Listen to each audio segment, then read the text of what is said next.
Terima kasih klik video ini dan jangan lupa subscribe.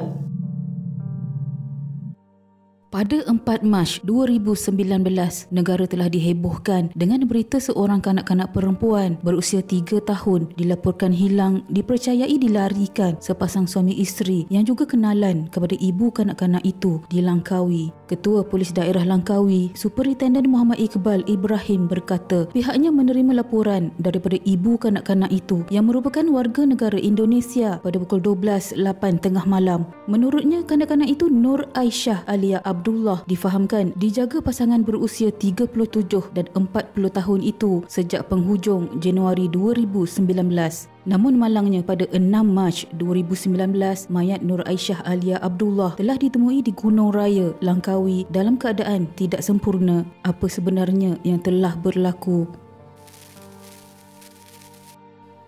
Menurut siasatan pihak polis, pada awal bulan November 2018, ibu mangsa Rosmaliah Samo, 32 tahun, mengenali suspek yang juga teman lelakinya apabila sering datang ke tempat kerjanya di Pulau Pinang. Akhir November 2018, wanita itu datang ke Langkawi bersama anak perempuannya. Mereka tinggal bersama suspek Ramlan Abdul Rashid, 37 tahun, dan isterinya Wan Roslina Wan Jusoh, 40 tahun, di rumahnya di kuarters Hospital Langkawi, Kedah. Pada 27 Januari 2019, isteri suspek telah mengetahui hubungan intim suaminya dengan Rosmaliah. Rosmaliah kemudian dihantar untuk tinggal di tempat kerjanya di sebuah restoran di Kampung Bohor Tempoyak, Padang Mat Sirat. Namun mangsa yang dipanggil Alia tidak mengikut ibunya dan dijaga oleh pasangan suami isteri itu. Menurut siasatan pihak polis, Rosmaliah tidak berjumpa dengan anaknya selama lebih sebulan kerana suspek mahu menjaganya dan meyakinkan bahawa Alia dalam keadaan baik. Disebabkan rindu untuk bertemu dengan anak, Rosmaliah telah pergi ke rumah mereka pada 22 Februari 2019,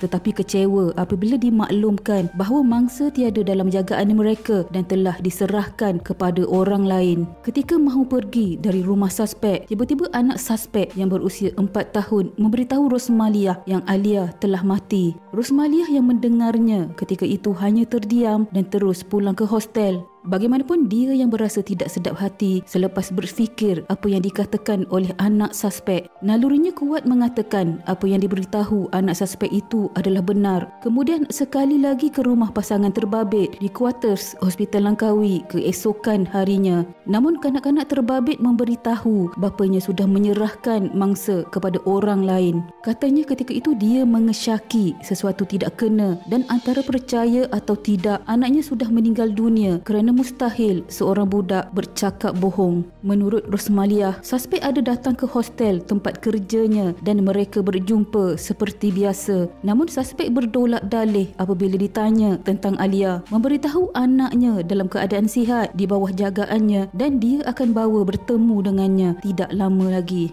Kemudian Rosmaliah ke Pulau Pinang dan pulang semula ke Langkawi pada 28 Februari 2019 sebelum suspek suami isteri itu datang bertemunya dan memujuk untuk tinggal bersama mereka. Tetapi ibu masa enggan kerana mereka tidak mahu memberitahu di mana anaknya berada. Rosmaliah berkata sepanjang tinggal bersama lelaki itu di kuarters berkenaan, anaknya pernah ditampar beberapa kali di depan matanya. Malah dia juga pernah dipukul lelaki itu. Apabila hujung bulan Februari 2019, suspek masih belum membawa anak bertemu dengannya. Rosmaliah yang berasa tidak sedap hati kemudian membuat laporan polis mengenai kehilangan anak kesayangannya itu. Dia tampil membuat laporan di Balai Polis Kuah berhubung kehilangan anaknya pada 3 Mac 2019. Polis yang menerima laporan segera menjalankan siasatan dan bertindak untuk berjumpa pasangan suspek itu, namun mereka gagal dikesan. Ketua Polis Daerah Langkawi, Superintenden Muhammad Iqbal Ibrahim berkata, pemeriksaan yang dijalankan di kuarters Hospital Langkawi mendapati pasangan tersebut tiada di kediaman mereka. Pemeriksaan dengan pihak Hospital Langkawi mengesahkan suspek wanita yang bekerja sebagai jururawat itu juga tidak hadir bekerja. Polis sedang giat mengesan kedua-dua suspek tersebut yang dipercayai sedang menyembunyikan diri bagi mengelak dikesan pihak berkuasa. Pihak media juga telah diberitahu yang polis sedang mengesan sepasang suami isteri bagi membantu siasatan berhubung kes kehilangan mangsa. Pasangan itu dipercayai melarikan diri sejak 1 Mac berdasarkan rekod yang diperoleh daripada syarikat pengangkutan. Pasangan itu juga turut membuat pertukaran sekolah anak mereka ke Johor. Kedua-dua suspek kemudian telah ditahan polis pada 5 Mac 2019. Muhammad Iqbal Ibrahim berkata kedua-duanya ditahan di Ampang, Selangor pada pukul 4 petang. Menurutnya, polis membawa mereka pulang ke Langkawi pada 6 Mac 2019 untuk mendapatkan perintah tahanan reman bagi membantu siasatan. Sewaktu ditangkap, mangsa tidak berada bersama mereka dan polis ketika itu menyiasat kes berkenaan mengikut Seksyen 48-2 Akta Kanak-Kanak. Hasil soal siasat polis bersama suspek, mangsa sudah meninggal dunia sejak 2 minggu lalu iaitu pada 16 Februari. Katanya kanak-kanak berkenaan mengalami sawan ketika dimandikan lelaki berkenaan dan tidak sedarkan diri sebelum dia bertindak meninggalkan kanak-kanak itu di satu kawasan hutan. Namun amat pelik mengapa dia tidak menghubungi talian kecemasan. Sebaliknya dia membuang mangsa dan melarikan diri ke Lembah Kelang bersama keluarganya. Suspek lelaki kemudian membawa polis ke lokasi sebelum menunjukkan tempat mayat kanak-kanak itu dibuang di Jalan Gunung Raya. Menerusi bantuan unit anjing pengesan K9 dan anggota unit forensik polis Diraja Malaysia, mayat ditemui hanya tinggal cebisan rambut dan tengkorak kira-kira 30 meter dari jalan raya yang menghala ke puncak Gunung Raya. Kedua-dua suspek ditahan reman dan disiasat mengikut Seksyen 302 Kanun Keseksaan kerana membunuh. Menurut jiran suspek yang tinggal di tingkat 2, dia kerap terdengar suara kanak-kanak menangis yang berlarutan pada waktu malam tetapi tidak mengesyaki apa-apa kerana mungkin suara anak kaki tangan di kuartus itu. Muhammad Faizal berkata suara kanak-kanak itu menangis sekitar jam 1 pagi namun suara suspek suami isteri yang tinggal di tingkat 3 tidak didengari. Katanya dia tidak mengetahui ada kanak-kanak lain tinggal bersama suami isteri itu kerana mereka mempunyai 4 anak yang masih kecil. Menurutnya dia kenal dengan suspek lelaki itu dan kali terakhir berjumpa dengannya minggu lalu ketika dia baru pulang menghantar isterinya ke tempat kerja tetapi tidak nampak apa-apa yang mencurigakan. Muhammad Faizal berkata dia tidak mengetahui ada wanita Indonesia yang disyaki menjalinkan hubungan dengan suspek lelaki tinggal sementara di kuartus itu sebelum hubungan mereka diketahui isteri suspek. Katanya dia terkejut apabila mengetahui kejadian itu dan melihat kehadiran polis untuk menyiasat kejadian itu. Setiap pagi, suspek akan menghantar isterinya pergi dan menjemput pulang dari kerja kerana dia tidak bekerja. Muhammad Faizal berkata ketika bertemu minggu lalu, suspek ada menegurnya dan kerap ternampak dia bersama anak-anaknya tetapi kanak-kanak malang itu tidak kelihatan.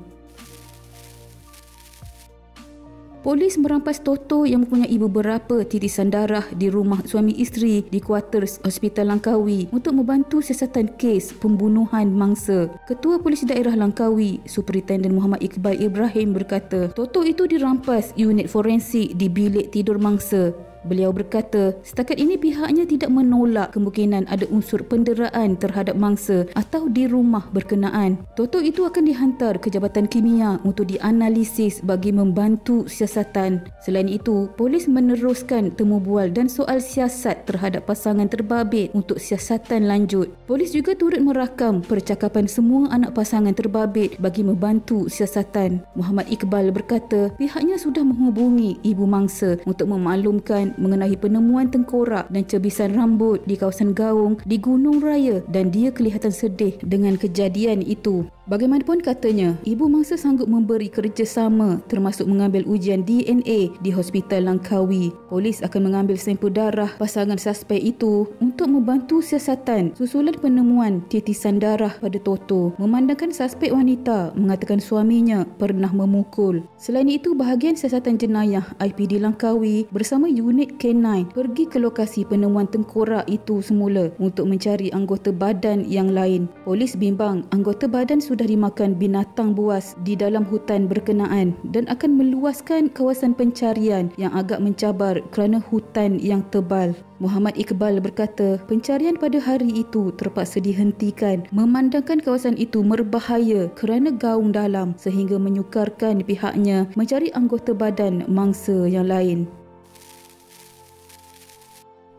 Pada 20 Mac 2019, suspek yang merupakan seorang penganggur berdepan hukuman gantung sampai mati selepas dihadapkan ke Mahkamah Magistrate Langkawi atas tuduhan membunuh mangsa. Tertuduh Ramlan Abdul Rashid, 37 tahun, hanya mengangguk faham selepas pertuduhan dibacakan di hadapan Magistrate Muhammad Rizwan Saleh. Mengikut pertuduhan, dia didakwa menyebabkan kematian ke atas Nur Aisyah Alia Abdullah di sebuah rumah bertempat di Blok G34, Quarters Hospital Langkawi, Kuah, antara pukul 9 pagi hingga 10 pagi 23 Februari 2019.